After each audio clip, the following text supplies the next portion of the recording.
But let me tell you something.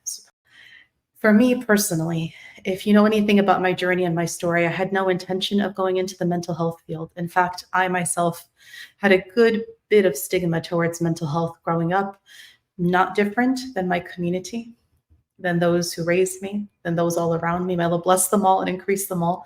But let us be true with one another that there certainly has been a lot of stigma and resistance towards mental health. And it's not just in the Muslim community.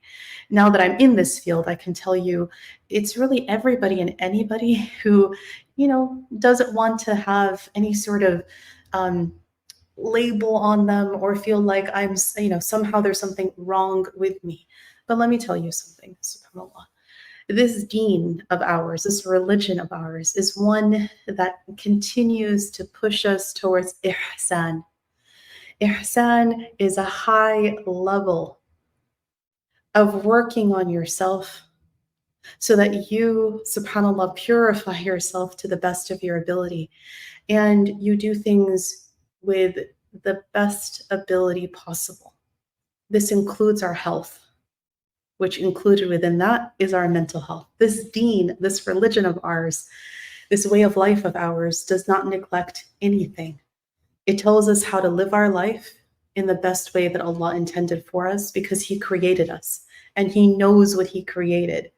And He knows what's going to protect us from harm and what's going to help us go forward with the best possible measures.